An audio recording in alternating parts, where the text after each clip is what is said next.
হ্যাঁ, চলে এসছি। তো আমরা টক্সিক নিয়ে মোটামুটি কথাবার্তা বলে নিলাম। এবার কি নিয়ে কথাবার্তা বলা যায়? আচ্ছা, স্পাইডারম্যান অমর তোর কেমন লেগেছে? আচ্ছা, দাঁড়াও, আরেকটা হট টপিক নিয়ে। ডিসি সিনেমাটা আমি দেখিনি, বাট অমর তোর দেখা হয়ে গেছে। তো ডিসির আমরা ছোট্ট করে একটা রিভিউ অমর তোর থেকে নেবো। অমর তো বলো, ডিসি কেমন সিনেমা, কি বৃত্তান্ত? আচ্ছা, প্রথমে আমি জিজ্ঞাসা করছি আমার নেট ঠিক আছে তো? আমি জাস্ট ভরলাম নেটটা, জাস্ট মানে কথা বলতে বলতে 2 মিনিটের জন্য শেষ হয়ে গেছিল। নেট ঠিক আছে তো এমনি? হ্যাঁ, ঠিক আছে। ওকে। তো ডিসি অরুণ মাথেশ্বরনের সিনেমা। আহ, এটা সিনেমাটা শুরুর দিকেই সিনেমাটার না একটা ওপেনিং ক্রেডিটস থাকে। ওপেনিং ক্রেডিটসটা মনে হয় আঁকাটা আছে, বাট একটু এআই জেনারেটেড একটু ইমেজেরই আছে।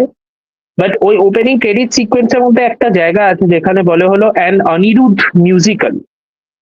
এখন এই কথাটা অ্যান অনিরুদ্ধ মিউজিক্যাল বা অ্যান এআর রহমান মিউজিক্যাল, এই কথাগুলো না মানে এই কথাটা না মানে এমনি ছাপা হয় মার্কেটিং এর জন্য। ইন কেস অফ ডিসি ওই জিনিসটা যথেষ্ট অ্যাকিউরেট, কারণ অনিরুদ্ধের মিউজিক না থাকলে এই সিনেমাটা দাঁড়ায় না। জেনুইন কথা। অনিরুদ্ধ মানে নিজের কেরিয়ারে অনেক অ্যালবাম দিয়েছে যেগুলো মোটামুটি এই লেভেল। ও রিসেন্ট অ্যালবাম কোয়ালিটি খুব বাজেই হচ্ছিল, বাজে বা মোটামুটি মিডিয়কার কোয়ালিটি। আমি বলবো DC is a very much return to fall. আর ডিসি এমন একটা সিনেমা মানে একটা সিন ছাড়া মনে হয় বাকি কোন সিন একদম সাইলেন্ট ছিল। কন্টিনিউয়াস কিন্তু ব্যাকগ্রাউন্ড মিউজিক হয়েই যাচ্ছে, মানে বিজিএম মিউজিকটা কিন্তু হয়ে যাচ্ছে। এবং যে কারণটা ওভারওয়েলমিং নয় ইজ বিকজ মিউজিকটা এত ভালো, বিজিএমটা যে এত ভালো, প্রত্যেকটা সেকেন্ড এবং তোমার সুর ভালো লাগছে। অমর তো তোমার অডিওটা অ্যাডজাস্ট করো, আবার তোমার গলা খুব ভাঙা ভাঙা আসছে। আর একটা জিনিস যেটা দাঁড়ায় সেটা হলো, আপনারা যদি অরুণ মাথেশ্বরনের সিনেমা দেখে থাকেন, যেমন রকি বা সানি কাইধম বা ক্যাপ্টেন মিলার। আমি যেমন ক্যাপ্টেন মিলার দেখিনি, আমি রকি আর সানি কাইধম দেখেছিলাম। আমার রকি দুর্দান্ত লেগেছিল, কারণ আমার রকি দেখে মনে হয়েছিল যে এই একটা লোক যে মানে অ্যাকশন সিনেমা ভালো লাগে, বাট সে অ্যাকশন সিনেমাটাকে এমন ভাবে দেখাতে যায় যেন সে একটা মানে পার্ক চ্যান উকের সিনেমা বা একটা টার্কভস্কি সিনেমাকে রিপ্রেজেন্টেশন দিচ্ছে through an action movie lens basically. Rocky দেখে আমার তাই মনে হয়েছিল। তার ইচ্ছা সেটা ওরকমই, কেমন একটা স্টকার স্টকার ভাইব আর কি। ইয়েতে স্টকার মানে টার্কভস্কি স্টকার। স্টকার সিনেমাটার যদি আপনাদের কারোর ইমেজারি মনে থাকে, আপনারা যদি কেউ দেখে নাও থাকেন স্টকার, আমি বলবো স্টকারের পোস্টারটা একবার দেখবেন। ওই যে ওই ছবিটা যেটা আপনি চোখের সামনে দেখবেন স্টকারের পোস্টারটাতে, ওরকম টাইপ অফ একটা ভাইব আনতে চাইছে থ্রু অ্যান অ্যাকশন সিনেমা অরুণ মাথেশ্বর। আপনি যদি সানি কাইদাম দেখেন, সানি কাইদাম হলো একটা রিভেঞ্জ সিনেমা, এবং ওই রিভেঞ্জ সিনেমার মধ্যে ফিউটিলিটি অফ রিভেঞ্জ আর মনোটনি অফ রিভেঞ্জ, ওইটা হলো সানি কাইদামের মধ্যে ছিল, যেটা অনেকটা ট্যারেন্টিনো এক্সপ্লোর করে টু কিল বিল। আর ট্যারেন্টিনোর আগেও অনেক লোকজন এই জনরাটাকে এক্সপ্লোর করেছিল। আমি বলবো ডিসি অনেকটা ওই জোনে ফেরত আসে। মাথেশ্বরানের একটা ছোট্ট প্রবলেম আছে, সেটা হলো যে মাথেশ্বরান এখন যেহেতু কমার্শিয়াল ফিল্ম মেকার হয়ে গেছে, মাথেশ্বরান আস্তে আস্তে ওর ওই রকিতে যে ওই এনার্জিটা ছিল না, ওই এনার্জিটা আস্তে আস্তে কমে যাচ্ছে, কারণ ওকে এখন ওই টেমপ্লেট ফরম্যাটে যেতে হচ্ছে।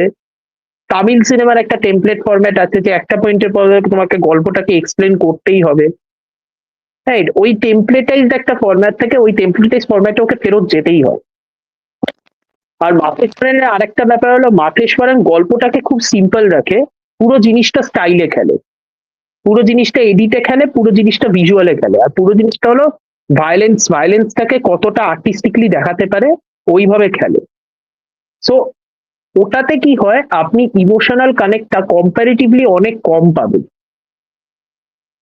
আপনার ক্যারেক্টার্স গুলোদের সাথে যে ইমোশনাল কানেকশনটা দরকার না, সেটা স্ক্রিন প্লেতে আপনি পাবেন না। সেটা ডিপেন্ড করবে অ্যাক্টারদের উপরে।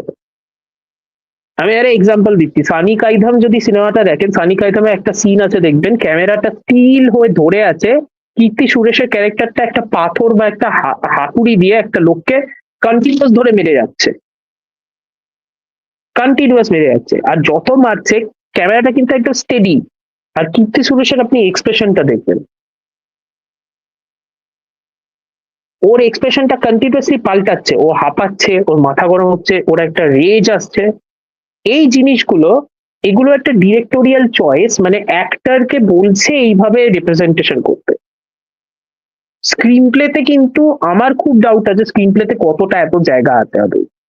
কারণ অরুণ মাথেশ্বরন আমার দেখে মনে হয় না যে স্ক্রিন প্লেতে খুব একটা কাজ, মানে স্ক্রিন প্লেতে খুব একটা বেশি ডেন্স করে, খুব একটা বেশি মাল মশলা ঠুসে দেন স্ক্রিনটাতে। আমার মনে হয়, আমি ক্যাপ্টেন মিলার দেখিনি, বাট ক্যাপ্টেন মিলার নিয়ে যত আমি শুনেছি, আমার মনে হয় ক্যাপ্টেন মিলার অনেক বেশি একটা অ্যাম্বিশিয়াস সিনেমা ছিল। মানে প্লটটা অনেক মনে হয় ডেন্স ছিল, ওয়ার্ল্ড বিল্ডিং ছিল অনেক বেশি দেখি, সেটাতে মনে হয় একটু নড়বড়ে হয়ে গেছে। ডিসিতে ওই ব্যাপারটা কম, মানে ওয়ার্ল্ডটা আছে, বা ডিসির ওয়ার্ল্ডটা অনেক চেনা সবাইদের জন্য। আপনারা যদি তিগমাংশু ধুলিয়ার সিনেমা দেখেন, আপনারা যদি গ্যাংস অফ ওয়াসেপুর দেখে থাকেন অনুরাগ কাশ্যপের, আপনারা যদি এরকম ইন্টারল্যান্ড ভায়োলেন্স, মানে গ্রাম্য জায়গার ভায়োলেন্স যদি আপনারা দেখে থাকেন, এটা টেকনিক্যালি সেরকমই একটা ওয়ার্ল্ডটা আপনাদের চেনা। তো চেনা জায়গা, চেনা টেমপ্লেটের মধ্যে ও নিজস্ব স্টাইল নিয়ে খেলবে। আমার যেটা ভালো লেগেছে যে অরুণ মাথেশ্বরনের নিজের স্টাইল কিন্তু আপনি দেখবেন ওটা কিন্তু চলে যায়। আবার অডিও ইস্যু হচ্ছে। আমি বলছিলাম যে অরুণ মাথেশ্বরনের আপনারা যদি ভায়োলেন্সটা দেখেন, ভায়োলেন্সটাই কিন্তু এখন ওই আর্টিস্টিক সেন্সিবিলিটিটা আছে। আপনারা যদি ওই জায়গাটা দেখেন যেখানে যে ইন্টারভাল ব্লকটা, যেটা ইন্টারভাল ব্লকটা হলো, আপনারা ট্রেলারে দেখেছেন, ট্রেলারেই দেখেছেন ওই সিনটা, ওই করিডোরের মধ্যে সবাই দেখেছে খুব পাচ্ছে, ওটাই ইন্টারভাল ব্লক বেসিক্যালি। আরো বেটার করে দেওয়া, এবং ওটার পিছনে রাগা অফ রিভেঞ্জ বলে যে গানটা, ওই গানটা বাজে, দুর্দান্ত করেছে, দুর্দান্ত ইন্টারভাল ব্লকটা। আর ওটা ইন্টারভাল ব্লকটা, ক্লাইম্যাক্স সিকোয়েন্সটাও বেশ ভালো। সো সিনেমাটা না বেসড মোর অন মোমেন্টস, মানে কেউ যদি মানে হলে দেখার জন্য একদম আইডিয়াল সিনেমা, বাট এমনিও as a commercial, Tamil commercial cinema হিসেবে রিসেন্ট যা কমার্শিয়াল সিনেমা বেরোচ্ছে সেটার তুলনায় তো যথেষ্ট যথেষ্ট যথেষ্ট ভালো। আমার সিনেমাটা নিয়ে যেহেতু মিউজিকটা ভালো, আমার সিনেমার মিউজিকটা নিয়ে যথেষ্ট এক্সপেকটেশন ছিল, কিন্তু মানে সিনেমাটাও এতটা মানে ওয়াচেবল কাম ভালো হয়ে যাবে সেটা এক্সপেক্ট করিনি। আর লোকেশ কানাগরাজকে মানিয়েছে, কিন্তু ওকে কিন্তু বেশি অ্যাক্টিং করতে হচ্ছে না, কারণ ওর একটা স্টোইক স্টোইক একটা ব্যাপার আছে সিনেমাটায় পুরোপুরি। সো ওকে বেশি আর কি দেখাতে হচ্ছে না, মানে অ্যাক্টিং পারফরমেন্স, ওকে একটা জায়গাতেই খালি অ্যাক্টিং পারফরমেন্স দেখাতে হয়, সেটা হলো ওই 30 মিনিটস বা 37 মিনিটস এর মাঝখানে একটা জিনিস হয়, আমি আর স্পয়েল করছি না, ওখানে ওকে অ্যাক্টিং করতে হয় বেশ ভালো ভালো ভাবে করতে হয়। ও কিন্তু ওখানে ভালো লাগে। He is actually what I mean to say is actually good. আবার অডিও ইস্যু হচ্ছে। আমি বলছি what I mean to say is actually good in the movie. তো মানে আপনারা চাইলে কিন্তু সিনেমাটা দেখতে যেতে পারেন। আমি যতদূর শুনেছি সিনেমাটা টাইমিং খুব বাজে, আমাদের শিলিগুড়িতে তো টাইমিং যথেষ্ট বাজে। এখানে তো শোই পাইনি, ঠিক আছে, হুম, জানা কথা। টাইমিং, বাট আমার মনে হয় সিনেমাটা মানে ওয়ার্ড অফ মাউথ যদি ভালো থাকে, সিনেমাটা আরেকটু এক্সপ্যান্ড করা উচিত এবং সিনেমাটা আরো লোকজনদের দেখা। 14ই অগস্টে অনেক সিনেমা বেরোচ্ছে, সেই জন্য 14ই অগস্টের আগে এক্সপ্যান্ড করার চান্স খুবই কম। আওয়ারাপান 2 বেরোচ্ছে, বাটোয়ারা বেরোচ্ছে, আর বেরোচ্ছে একটি ঘামের বায়োগ্রাফি, একটি ঘামের বায়োগ্রাফি। কেউ বলে বিপ্লবী, কেউ বলে ডাকাত।